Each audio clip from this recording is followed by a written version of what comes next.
Naging matagumpay ang isinagawang Second Security Task Force meeting kaugnay sa gaganaping 2025 Bangsamoro Autonomous Region Muslim Mindanao Parliamentary Elections sa Cotabato City. Ang report mula kay Patrolwoman Angela Bandarlipe.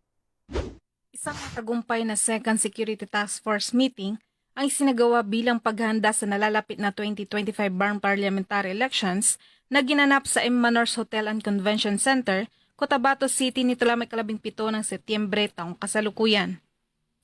Ito ay personal na dinaluhan ni Police Lieutenant General Edgar Alan Ocobo, Deputy Chief PNP for Operations, Overall Commanders TF 2025 Barn Parliamentary Elections, katuwang sina Police Brigadier General Jason C. D. Guzman, Regional Director ng ProBar, at si Attorney Ray Sumalipaw, Regional Election Director ng Comelec BARM, na kinatawanan ni Attorney Muhammad Nabil Mutya, Regional Election Attorney, Philippine Army, Maritime Group, Philippine Coast Guard, NICA BARM, mga Regional Directors ng Region 9, Region 10, Region 11, Region 12 at Region 13.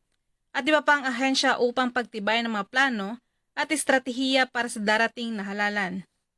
Naging talakayan sa naturang pagpupulong ang security assessment, threat identification, deployment plans, coordination mechanisms, logistical preparations na kung saan ito ay nakatuon sa pagtitiyak ng kahandaan ng lahat ng ahensya upang maging mapayapa, ligtas at maayos ang pagdaraos ng 2025 Barn Parliamentary Elections.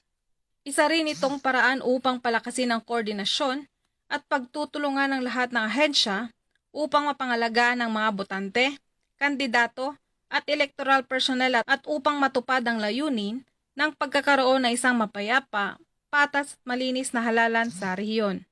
Mula rito sa rehiyon ng Bangsamoro, ako ang iyong PNN correspondent, Patrolwoman Angela Bandarlipe, alagad ng batas, tagataguyod ng Balitang Pulis.